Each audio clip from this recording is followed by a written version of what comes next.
이건 누가 이제 만든 얘기겠지만은 우리에게 주는 교훈이 있어요. 오늘 말씀이 보냄을 받은 사도, 사도라고 하는 말이 보내심을 받았다 그런 말이거든요. 그래서 보내심을 받은 사람을 사도라 그래요. 그래서 보냄을 받은 사도들이 할 일. 지난 시간에는 선포자, 코리안 헤럴드 얘기했죠. 그 선포자 얘기했고, 오늘은 사도에 대한 얘기, 다음 시간에는 마지막으로 선생님, 교사에 대한 말씀을. 그냥요 오늘 성경처럼 이렇게 해가지고 11절, 내가 이 복음을 위하여 선포자와 사도와 교사로 세우심을 입었노라. 여러분, 우리는 복음을 위해서 선포자로 사도와 교사로 세움을 입었습니다. 이렇게 달랑 끝낼 수도 있어요. 이런 걸 갖다가 이렇게 말하고 가르치고 설교하는 걸 갖다가 숲을 본다 그러죠. 그래, 숲을 보는 거예요. 그런데 숲을 보여줄 때도 있지만은 가끔은 나무 한 그루 한 그루를 얘기할 때 있어요. 그래서 그냥 이거는 넘어가면은 숲만 보면 안 되니까 선포자라고 하는 나무 한번 보여드리고, 사도라고 하는 나무 보여드리고, 교사라고 하는 나무를 보여드리고, 아, 이렇게 해서 숲이 이루어지는구나, 그렇게 설교하는 거예요. 그래서 어떨 때는 다 얘기하고 어떨 때는 두리뭉실해서 한 절을 그냥 설명만 하고 넘어가기도 그래요. 그 얘기를 다시 해야 되는 이유가, 우리가 그리스도의 부르심, 초청을 받아가지고 무거운 짐 멍에 다 내려놓고 예수님의 멍에, 예수님의 사랑의 멍에를 매면서 쉼을 얻었어요. 그래서 충전되니까 그 사랑과 은혜, 밥 먹고 나면은 배고픈 거 면하게 되면은 그 다음에 정신을 차리는 것처럼 내가 누구인가, 내가 할 일이 뭔가, 내가 갈 곳이 어딘가, 이 생각이 나는 거예요. 그때 하는 말씀이 너희들을 불러가지고 사명을 주었는데, 두 번째 사명은 사도로서의 사명을 주었다, 그 말씀을 주는 거거든요. 그래서 사도로 나아가는 것도, 보내심을 받아 가는 것도 억지로 마지못해서 가면은 안 된다, 그 얘기를 강조하기 위한 예화예요. 말을 만들고 보태겠습니다. 어떤 나이 먹은 노인이 물에 빠진 젊은 아가씨를 구했어요. 아무도 안 들어가려고 하는데 갑자기 모두 걱정하면서 난리치고 있는데 풍덩하는 소리와 함께 한 노인이 물속으로 뛰어든 거예요. 그래가지고는 수영할 줄을 알았나 봐요. 그래가지고는 이 아가씨를 건져냈어요. 그랬더니 난리가 났죠. 막 기자들이 인터뷰를 하는 거예요. 할아버지, 어떻게 젊은 사람도 안 들어가는데 그렇게 용기를 내가지고 물속에 뛰어들어가지고 사람을 구했습니까? 그랬더니 할아버지가 가만히 있더니 내가 인상을 딱 쓰면서, 누가 나 밀었어? 어떤 사람은 직분 받는 것도요, 누가 밀어가지고 억지로 교회 직분자 된 사람도 있어요. 또 일할 적에도 현장에 억지로 밀어가지고 밀려서 일하는 사람도 있고요, 체면때문에 하는 사람도 있고, 어디 가자 그러면은 마지못해서 이 할아버지처럼 밀려가지고 그 현장으로 물속으로 떨어지는 사람도 있어요. 그렇게 하면은 안 되겠다, 그 얘기예요. 사도로 부르심을 받은 사람들은 이름값 그대로 하라는 거예요. 보내심을 받았으면 보내심을 받은 사람답게 보낸 분을 생각하고, 또 보낸 분의 그 의지와 뜻을 생각해서 그 일들을 감당하라, 그거예요. 그래서 오늘 보냄을 받은 사도로서의 사명, 기억, 사도로 세움을 입었노라. 11절 시작. 내가 이 복음을 위하여 선포자와 사도와 교사로 세우심을 입었다. 그래서 복음을 위해서 사도로 세우심을 입었다는 거예요. 이 사도라고 하는 말은 보낸다라고 하는 동사, 내보낸다고 하는 동사예요. 그러니까 권력을 가진 분으로부터, 권력자로부터 특별한 사명과 특별한 메시지를 위임받아서 멀리 파견된 사람, 이 사람을 사도라고 한다. 특별히 천국 복음 전파를 위해 주님께 부름받고 보냄받은 12 제자를 사도라고 말합니다. 그래서 마태복음 10장 1절 이하에는 1절만 시작. 예수께서 그의 12제자를 부르사 더러운 귀신을 쫓아내며 모든 병과 모든 약한 것을 고치는 권능을 주시니라. 2절 첫 줄만 시작. 12사도의 이름은 이러하니. 그러면서 12제자가 12사도인 것을 말씀하면서 베드로부터 해가지고 12명의 이름을 성경은 언급하고 있는 거예요. 자, 사도로 세우심을 입었노라. 세우심을 입었노라. 사도는 교회의 설립과 그 설립의 기초 사역을 위해 그리스도께서 세우신 직분이다.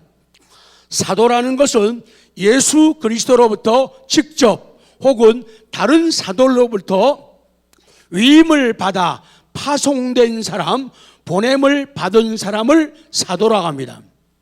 그래서 사도라는 정의는 보내심을 받은 사람 이렇게 됩니다. 자, 두 번째 니은 사도의 조건과 사명입니다. 왜 우리를 보내시는가? 왜 우리를 사도되게 하는가? A. 사도의 조건. 사도행전 1장 21절 시작. 이러함으로 요한의 세례로부터 우리 가운데서 올려져 가신 날까지 주 예수께서 우리 가운데 출입하실 때에 2절 시작. 항상 우리와 함께 다니던 사람 중에 하나를 세워 우리와 더불어 예수께서 부활하심을 증언할 사람이 되게 하여야 하리라. 이 가룟 유다를 대신해서 그 다음 사도를 세우실 때에 말씀이 나오고 있는 거예요. 그래서 사도의 조건을 정리하게 되면은 예수님의 공생애 3년 동안에 그 공생애에 참여한 사람들 가운데서 그런 사람들이 사도가 된다. 그 다음 두 번째는 그리스도의 부활을 목격한 증인들 가운데서 뽑는 거예요. 그리스도의 부활을 목격한 증인들. 그 다음 세 번째는 복음 전파를 위해 거룩한 공동체, 교회에서 위임된 전도자.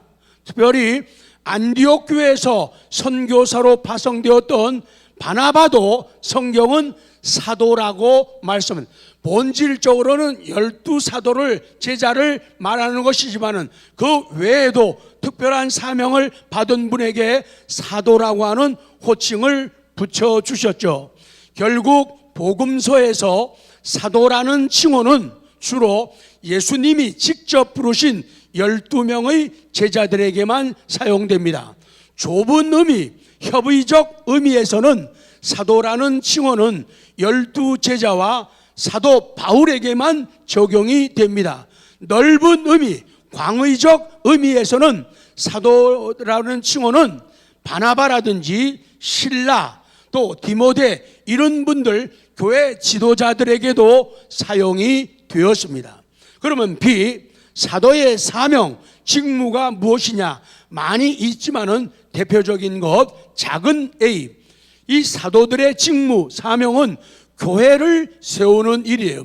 교회를 세우는 일. 마태복음 16장 18절 크게 읽고 싶은 눈동자를 느낍니다. 시작. 또 내가 내게 이르노니 너는 베드로라. 내가 이 반석 위에 내 교회를 세우리니 음부의 권세가 이기지 못하리라. 그렇습니다. 예루살렘에 최초의 교회를 세운 것을 비롯해서 사마리아나 안디옥, 소아시아, 유럽에 사도들이 교회를 세웠습니다. 교회를 세운 것, 교회를 세우는 것이 사도들의 특별한 임무입니다. 그 다음 두 번째는 성경을 기록하는 일입니다. 사도행전 1장 1절 시작. 데오빌로요, 내가 먼저 쓴 글에는 무릇 예수께서 행하시며 가르치시기를 시작하심부터, 그러면서 이 성경을 기록하는 일, 이것이 사도들이 한 일이었다고 1절에서 말씀을 합니다. 맞습니다. 신약 성경 대부분이 사도들의 손을 통해서 기록이 되었습니다. 성경의 기록과 함께 교리적인 신앙의 교리적인 체계를 세운 것도 사도들의 역할이었죠. 문제가 생겼습니다. 문제가 생겼을 때 사도들이 회의를 소집해 가지고 모이게 됩니다. 그래서 사도행전 15장은 예루살렘 본부 교회의 예루살렘에서의 회의 내용을 기록하고 있어요. 사도들은 최초의 교회 지도자 회의를 예루살렘에서 소집합니다. 그리고 거기에서 지교에서 발생한 문제들을 보고받고 바른 교리를 정하여 모든 교회에 내려보냅니다. 교리적 체계라는 것은 성경 내용을 올바로 해석하는 데서부터 시작이 되는 것을 보여줍니다. 사도들이 하는 일이에요. 그 다음 세 번째는 사도들이 하는 일은 복음 전파입니다. 사도행전 1장 1절 2절 시작. 데오빌려 내가 먼저 쓴 글에는 예수께서 행하시며 가르치시기를 시작하심부터 그가 택하신 사도들에게 성명으로 명하시고 성천하신 날까지의 일을 기록하였노라. 아멘. 이 성경 가운데 사도행전은 사도들에 의한 성령님의 일하심 역사에 의한 복음 전파의 역사입니다. 복음 전파의 역사, 선교의 역사다 그 말이에요. 그래서 사도행전을 보면은 1장에서 12장까지는 사도 베드로를 중심으로 한 12사도들이 복음 전파를 선교를 어떻게 했는가를 기록하고 있고 13장 이후에는 사도 바울을 중심으로 한 복음 전파 선교에 대한 내용이 기록이 되어 있어요. 우리 사랑하는 성도 여러분, 모든 사도란 말은 보내심을 받았다는 얘기예요. 보내심을 받은 우리의 사명이 무엇인가를 돌아보는 거예요. 우리는 과거의 12제자들과 같지 않아요. 사도 바울과도 같지 않아요. 그럼에도 불구하고 넓은 의미에서 우리가 구원받고 은혜를 받고 복음에 비친 자가 되었다는 측면에서 우리는 사도라 그 얘기예요. 우리가 복음을 증거하기 위해서 땅끝까지 가야 되는 그런 사명이 있다 그 말씀이에요. 그렇기 때문에 우리들이 사명이 무엇이냐, 그 당시의 사도들처럼 우리도 그 은혜를 깨달을수록 뭐라고요? 은혜를 깨달을수록 내가 사도인 것이 진하게 느껴지는 거예요. 그 진하게 느껴지는 사람들이 그 당시 사도들처럼 교회를 세우는 거예요. 평신도임에도 불구하고 목사도 아니고 장로님이고 권사님이고 집사님임에도 불구하고 그분들이 이 땅에 사는 날 동안에 교회를 세우더라 그 말이에요. 이것이 사도직의 사명을 승계하는 아름다운 선교의 모습이죠. 그리고 지금의 사도들, 보냄을 받은 우리들은 성경을 기록한데 우리는 성경을 기록할 수 없어요. 성경을 기록하면 이단이 돼요. 그 성경 계시는 단회적인 한 번만 주어지는 계시예요. 그 다음에는 성령님의 도우심을 받아서 우리가 지혜롭게 아름답게 살아가는데 우리가 성경을 기록하진 않지만은 성경 때문에 성경에 의한 성경의 그런 감동의 글들을, 시들을, 문장들을, 노래들을 만드는 그런 사명이 있는 거예요. 그래서 우리는 은혜 받은 만큼 그런 간증의 글들을 이 사도들처럼 써내려가는 것. 그래서 문자로도 카톡으로도 그런 글들을 써가지고 남들에게 유익을 주고 하나님께 영광 돌리고 교회에 유익이 되고 부흥이 일도록 만드는 거예요. 그게 은혜가 깨달아진 사람들만 글을 쓰는 거예요.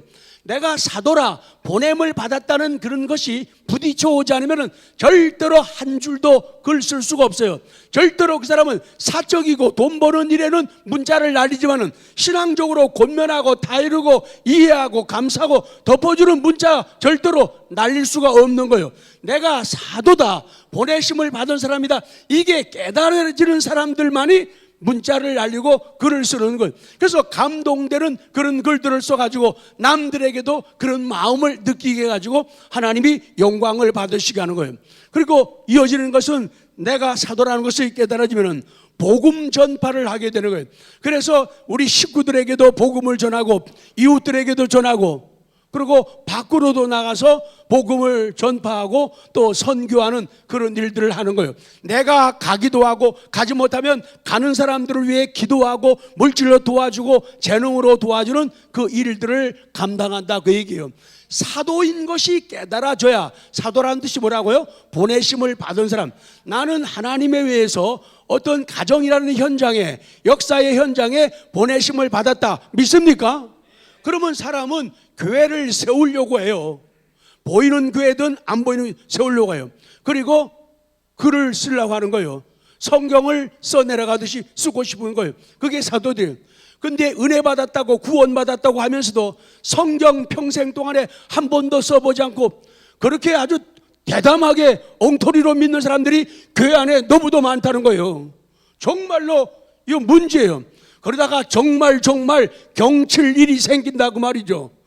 정말 편안하게 그냥 또 넘어가고 눈 감아주고 넘어가고 또 봐주고 넘어가고 그러겠지 하다가 정말로 텔레비에 보니까 그 전문가들이 그 퍼센트를 냈는데 우리가 차 운전하다가 사고 날 때 제가 그 수치를 잊어버렸어요. 21번인가 24번인가 그런 위기가 오면은 그 다음에는 꼭 사고 난대요. 그래서 아이고 깜짝이야. 아이고 이런 게 21번인가 4번 오면은 꼭 대형 사고 난대요. 쫄았죠. 그래서 사람이 조심을 하는 거예요. 조심을 하는 거예요. 우리 인생도 신앙생활도 내가 이렇게 태연하게 껍데기만 가지고 신앙생활을 하게 되면 그러다가 좋으신 하나님이 화내면 어떡하지? 그런 마음이 복음적 마음이에요. 그러다 하나님이 화내시면 어떡하지? 하나님이 나한테 화내시면 어떡하지? 이렇게 하면 안 되지. 이렇게 하면 안 되지. 그게 깨달아져야 된단 말이에요. 안 깨달아지니까 계속하는 거예요. 그러니까 매 맞는 게 사랑이에요. 매 그 맞아야지 그 다음 더 큰 죄를 안 짓는단 말이에요. 근데 눈 감아주고 덮어주고 모두 본 사람 없다고 하니까 계속 그 일하고 그 길 가는 거예요. 그러다 보면 진짜 한 대 맞는다고. 그래서 눈치가 빨라요. 내가 어디까지 왔는가? 정말 내 신앙은 하나님 앞에서 부끄러운 모습이 아닌가? 나 하나님 정말 이렇게 계속 살아도 되나요? 하나님 나 이렇게 믿는다 하면서 너무 편하게 세상 일만 하면서 세상 사람만 만나면서 교회는 주일에 한 번만 사람 만나가지고 정말 하나님 이렇게 믿어도 되나요? 이러다가 한번 진짜 경치면 어떡하 이런 마음이 들어야지 정상이라고요. 행복하다 편안하다 그러기에 속지 말라는 거예요. 그러다가 진짜 한번 어려움 당한다는 거예요. 그래서 하나님 마음을 살피는 거예요. 그래서 하나님 앞에 감사를 드리고 또 두려운 마음 가지고 회개하고 그러면서 우리가 신앙적으로 인격적으로 다듬어져 가는데 매일 변하는 거예요. 지난해도 그렇게 했는데도 나 끄떡 없었거든요. 목사님 걱정하지 마세요.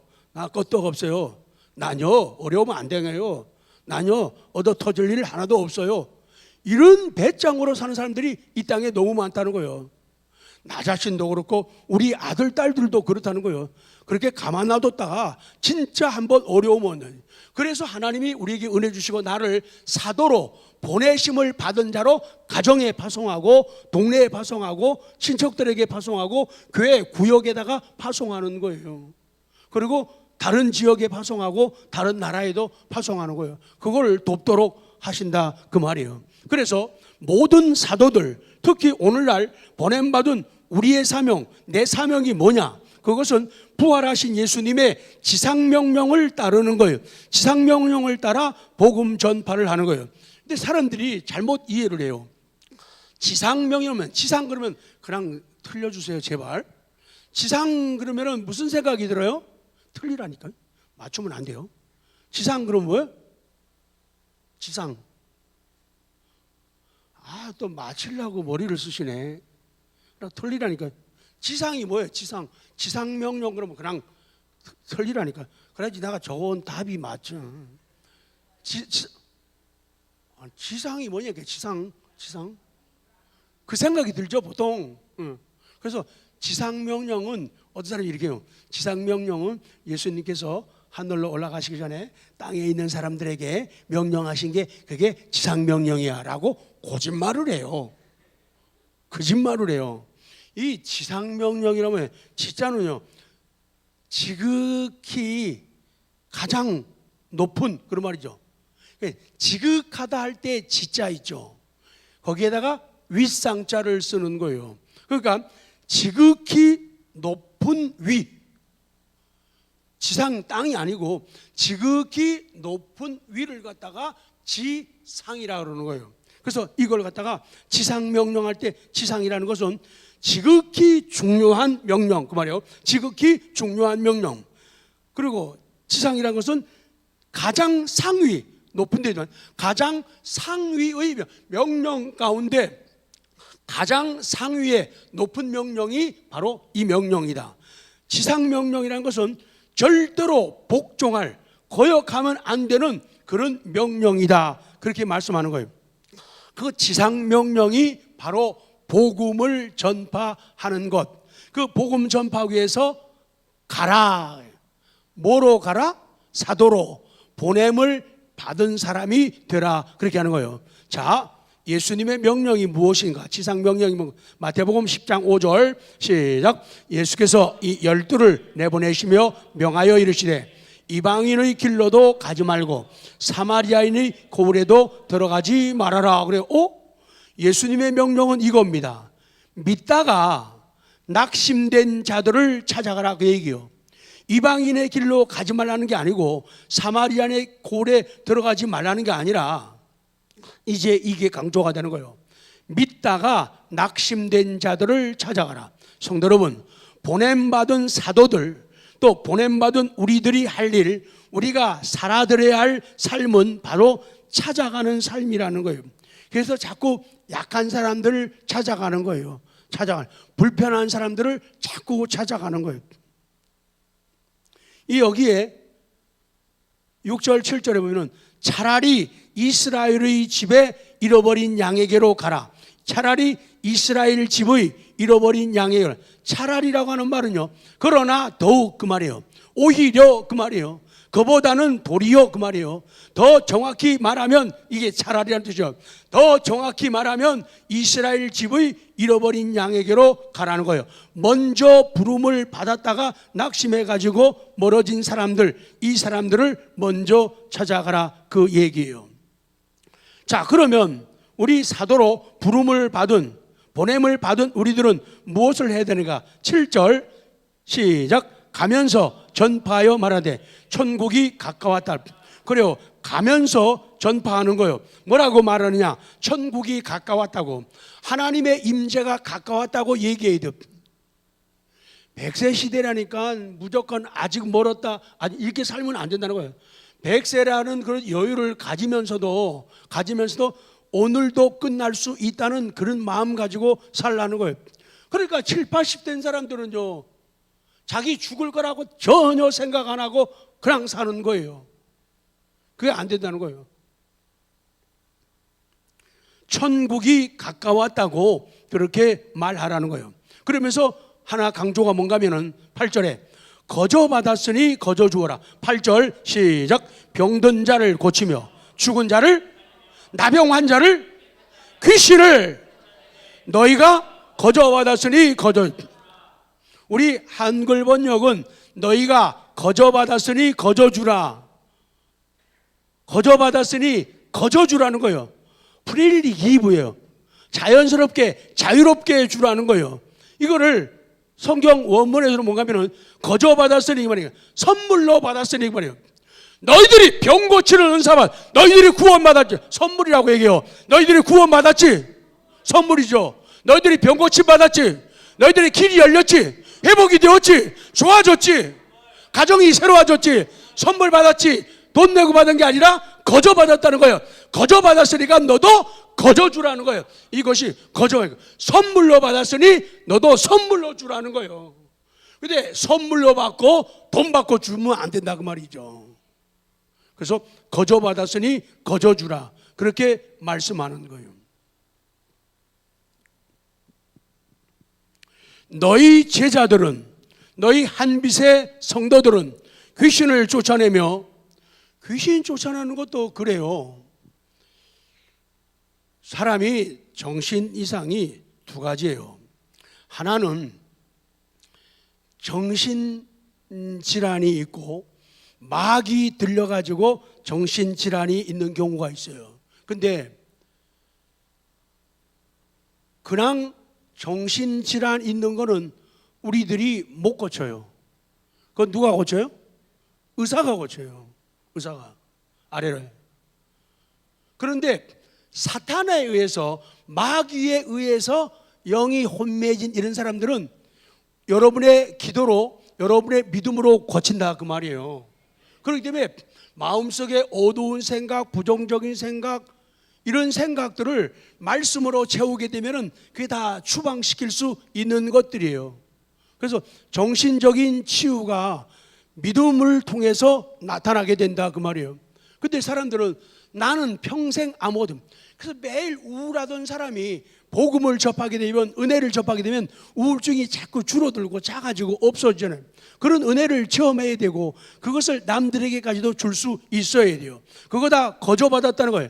너희 제자들 한빛의 사람들은 귀신을 쫓아내며 병든 자와 약한 자를 고치는 능력을 뭐로 받았으니?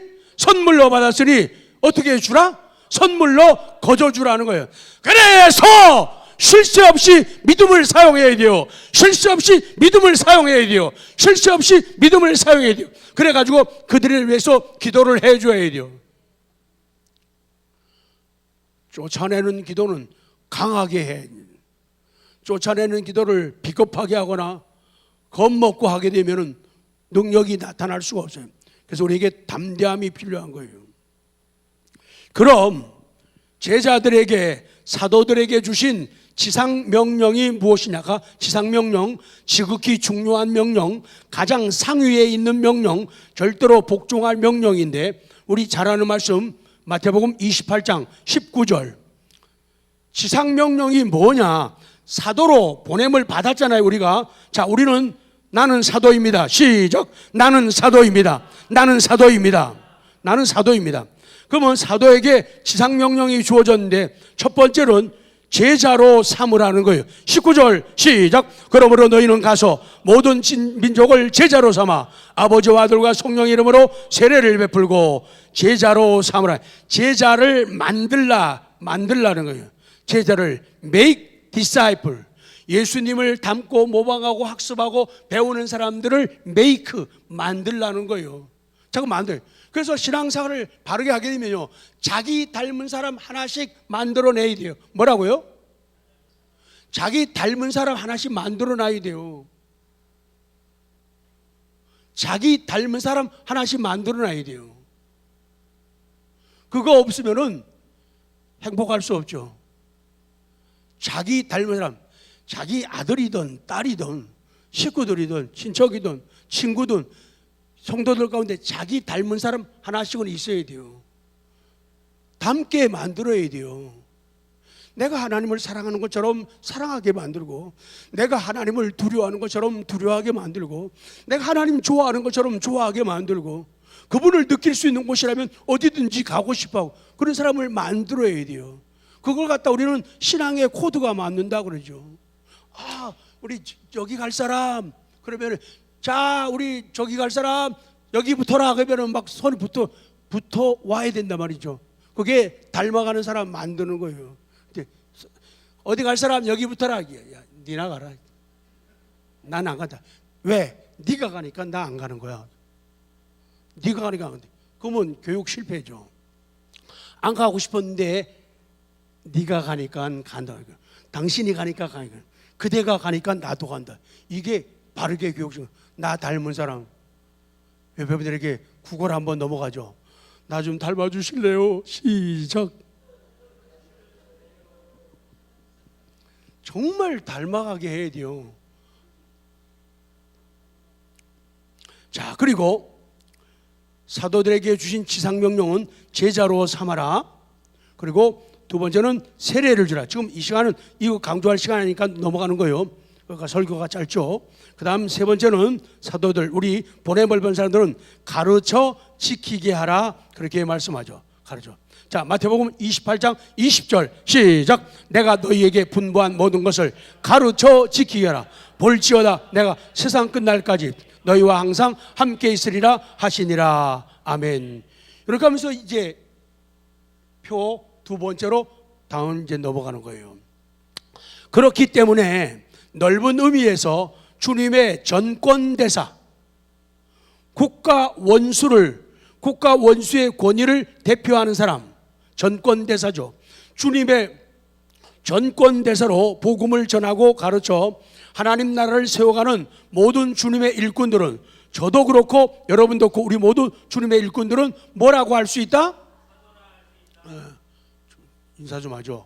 성은 지시고 이름이 사도니까 지사도, 이렇게 지사도, 신사.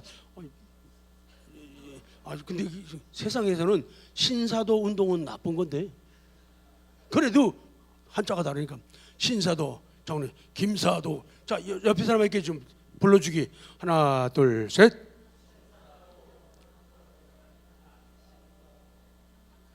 윤사도. 보냄을 받은 사람들이야. 보냄받은 사람이 보냄을 받는데 안 가고 가만히 있으면은 징징거리면 나 안 가요, 못 가요 이러면은 이거는 매우 나쁜 사람이다. 은혜 받은 사람이 아니라는 거예요.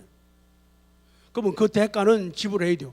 아니, 절대자께서 말씀하시고 요구하시는데 안 간다고, 못 한다고, 싫다고 그러면은 뭐 끝이 뭐 뻔하죠. 결론, 나는 누구인가? 내가 누구인가를 알면 누가 보입니까? 하나님이 보이는 거예요. 내가 누군가를 알면은 하나님이 보이고, 그리고 누가 보여? 불쌍한 영혼들이 보낸 거예요. 나 지태영이는 자기 이름, 제 이름 넣으면은 벌칙이 있습니다. 시작. 나 지태영이는 보냄을 받았다. 나 지태영이는 보냄을 받았다. 나 지태영이는 보냄을 받았다. 그래서 나는 간다. 어디든지 간다 그 말이죠. 자발적으로 가야 돼. 그러니까 아까 그 할아버지처럼 수영도 할 줄 알고 보니까 수영도 잘하잖아요. 저는 못하는데 누가 나 떠밀면 곤란하죠. 그래서 떠밀기 전에 잘하면 그 정도 실력 되면은 알아서 들어가서 건져야 되는 거 아니야. 실력 있으면서도. 그랬으면 얼마나 마음도 편하고 기쁘고 좋겠어요. 근데 누가 밀었어. 안 들어가려고 했는데, 신앙생활 그렇게 하면 안 된다는 거예요. 시간 드릴 때, 물질 드릴 때 제발 그냥 몸 드릴 때요. 하긴 옛날에요,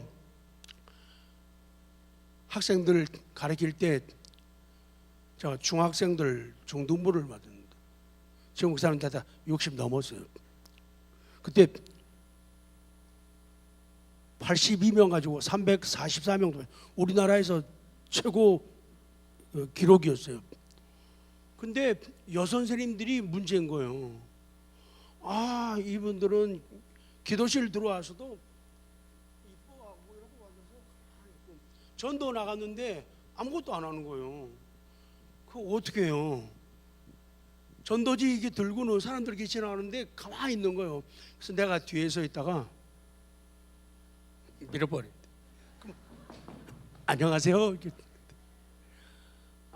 그 할아버지가 그때 그 사람이었구나. 밀어야지 가는 사람들. 그러지 말고, 그러니까 자기 은혜만큼 하는 거예요. 아니, 안 믿어지는데, 안 고마운데 어떻게 가요? 그러니까 보냄을 받았다는 것은 하나님이 인정하시고 사랑해서 보내는 거거든요. 그래서 우리가 가정, 교회, 구석구석 또 받은 달란트대로 일할 때, 전도하러 나갈 때, 선교하러 나갈 때, 나는 뭐 받은 사람이다? 보냄을 받은 사람이다. 나는 사도다. 무슨 사도? 지사도다. 그런 긍지를 가지면은 얼마나 신나게 일을 할까요? 근데 그게 안 믿어지니까 못하는 거죠. 내가 사도임을, 보내심을 받은 것을 깨닫지 못하면 전도하러, 복음 전하러, 선교하러 내 교회, 내 동네, 내 나라에서 한 걸음도 벗어날 수 없어요. 안 믿어지면은 내 나라에서 한 걸음도 못 벗어나요. 그 사람은 그렇게 살다가 그냥 끝나는 거예요. 자기 집에서 한 걸음도 못 벗어나요. 자기 교회에서 한 걸음도 못 벗어나요. 자기가 보냄받은 사람 사도인 것이 안 믿어지면은 못 나가는 거예요. 자신감도 없어요. 왜? 등 밀어야지 간신히 나가서 전도지 줄 정도니까.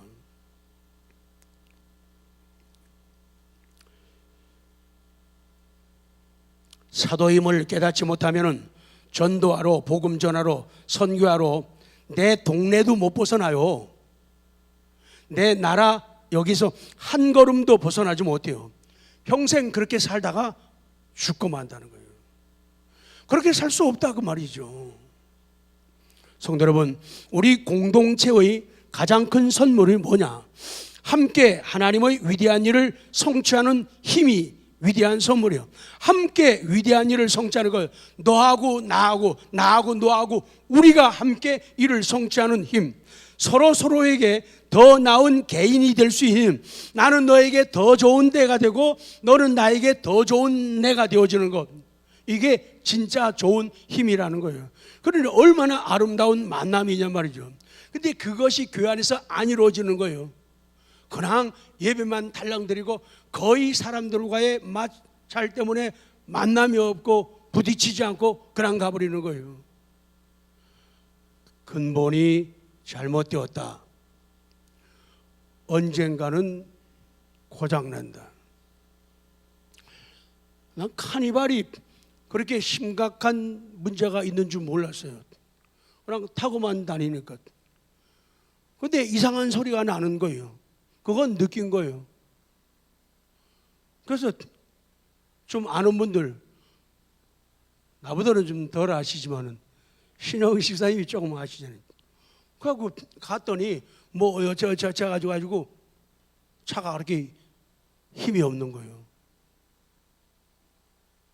그걸 갈았더니 차가 힘이 팡팡 쏟는데요, 팍팍 달리는. 야, 참 작은 것 때문에 망가지기도 하고 고장나기도 하고 사고 나기도 하고, 작은 거를 발견하고 찾아서 고치게 되니까 난 그렇게 좋은 힘도 몰랐어요. 인생도 그렇고 믿음은 더욱 그러하다 그거죠.